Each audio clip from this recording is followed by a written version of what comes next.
Hello there, Gamerinos and Gamerinas. Welcome to UnicornStorm. This is Rady, and today I'm going to tell you whether or not the Iki Island DLC for Ghost of Tsushima is worth your while. This expansion comes with a few minor tweaks, a whole new area and a new storyline. It's about a Mongolian witch that poisons the people and drives them insane, so Jin has to venture to the island of Iki and stop her. And well, due to one or two fuck-ups, he gets poisoned himself, so now he suffers from hallucinations and has visions of the people he feels he has let down in the past.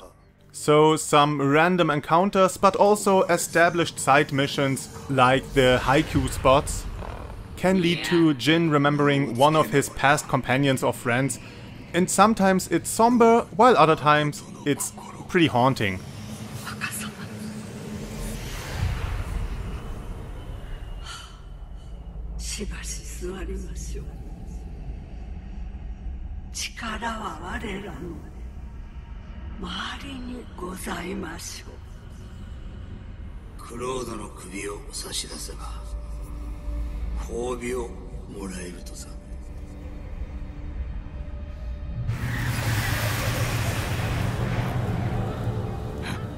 And sometimes it can get a bit annoying when at random points your vision gets blurry and the screen turns purple and the Mongol witch taunts you when you're just trying to fight against some enemies or gather and loot or climb something, but it's not too bad.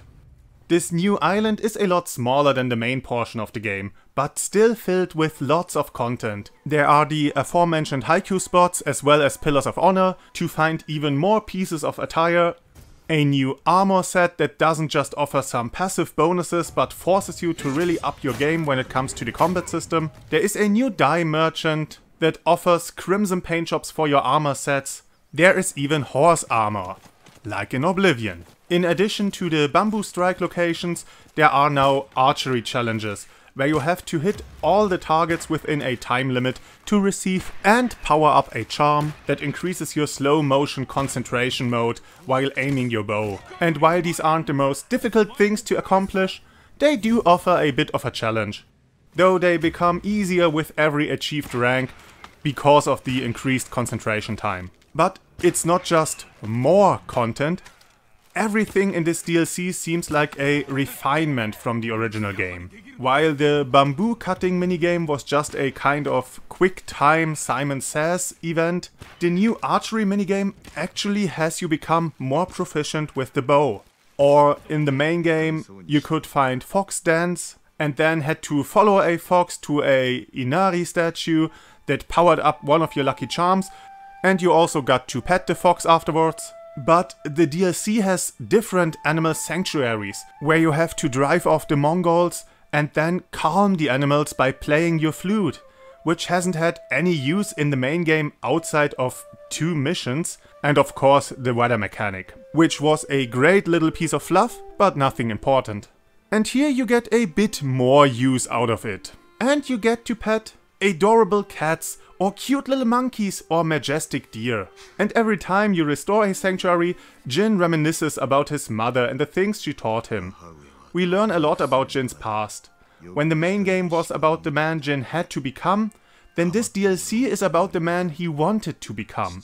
A boy who wanted to be fair and just and who didn't always agree with the harsh ways of the samurai, but who wanted his father to be proud of him. At first I thought that all the insight into Jin's character should have been in the main game, but maybe it would have made the game a bit too bloated. Or maybe it would have been drowned out under all the other activities. And it is implemented really well in this DLC. This is a very personal and intimate journey for Jin. This is the place where he had to kill someone for the first time, where he learned of the horrors of battle, where he doubted the samurai's justice, where his father was killed before his eyes. In the main game, Jin had to come to terms with abandoning the honorful ways of the samurai and disappointing his uncle, all in service of defeating the greatest enemy of his homeland. But now that Jim has fully embraced being the ghost, he has time for some introspection about his past, about his failings and his mistakes. And he has the opportunity to find peace. The structure of most missions is still the same as in the base game, so quests don't get too complicated. Main missions tend to be more involved, while side missions most of the time have you travel to a location and kill a group of enemies. There are some small innovations in how you can approach certain missions stealthily, but nothing major has changed. Combat though has become more engaging, with new enemy types that require you to be more active or proactive during combat. The most impactful inclusion is the Shaman, a spear-wielding enemy who, whenever he's far away from the player, performs a chant that buffs all enemies in a pretty large area. Buffed up enemies wail on you relentlessly and continuously use their most powerful attacks. And other than archers, shamans aren't defenseless when you get close. And it's not always easy to dispose of them, but battles are near impossible if you don't deal with them quickly. Then there is a new type of heavy enemy who wields a double-sided blade thingy. You pretty much have to fight him in the same way you fight other heavy enemies, but he can cover a lot of ground with his unblockable attack. And then there are enemies who are able to switch weapons mid-combat, so you have to be more attentive when swapping stances. Not that it gets too hard. These new enemies in combination with a new armor set that takes away your ability to block but greatly increases your time for a perfect dodge or parry and even rewards you with a special attack after successfully performing one of those, gives an already pretty solid but simple combat system more depth and makes battles more engaging. Of course you can still rely on stealth and your ghost weapons. That also got a boost in utility with a selection of new charms that promote certain playstyles. Instead of just raising your hit points or damage output or item drop rate, more often than not you get a charm that rewards certain actions, like gaining resolve after performing a safe landing, doubling the resolve cost for healing but also making perfect dodges and parries easier for a few seconds after each heal, or just enhance some techniques like giving you the ability to fire 3 arrows at once or increasing the range of your kunai during a chain assassination.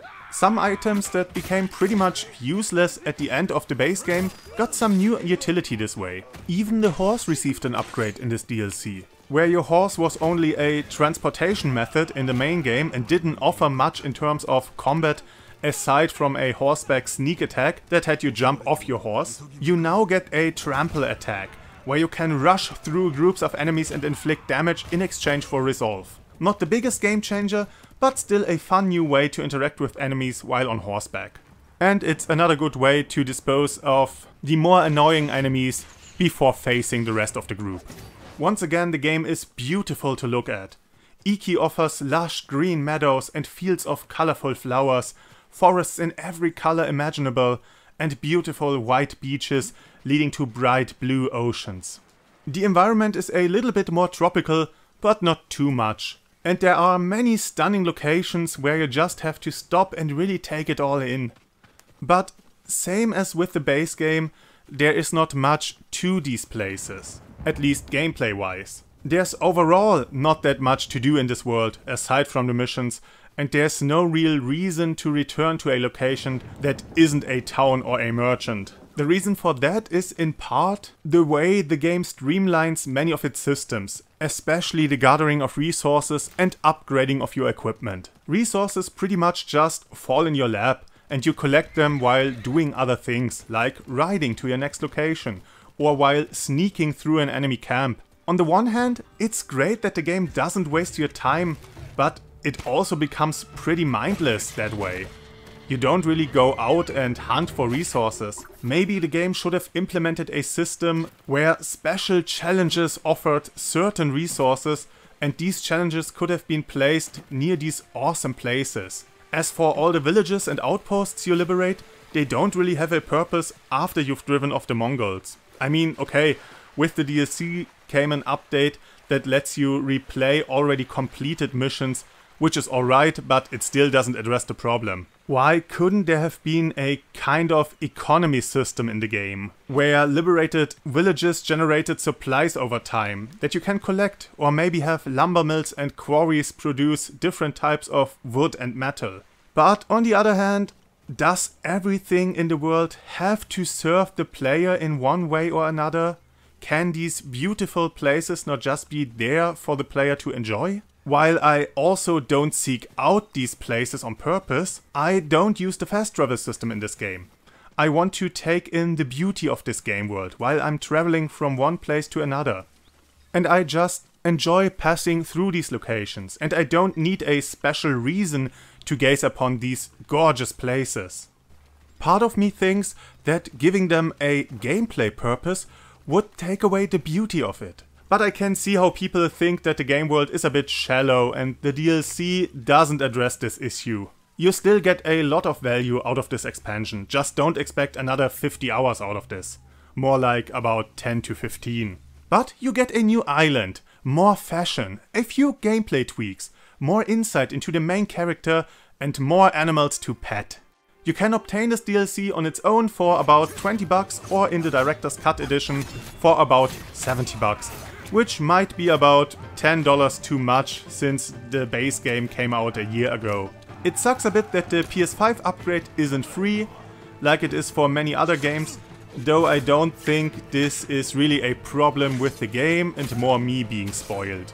I'm also a big fan of the DualSense's haptic feedback and the use of the controller speaker, and these features really immerse you even more in the game, and I do hope that these features get more and more implemented into pretty much every game and any system going forward, but you have to decide for yourself if you want to fork over another 10 bucks for the upgrade. It's nothing game changing, but it feels really great.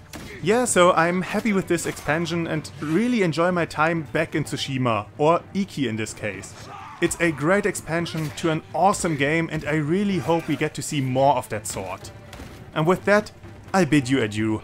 Have a great day, that's it from Rady, and I hope to see you again on the next game.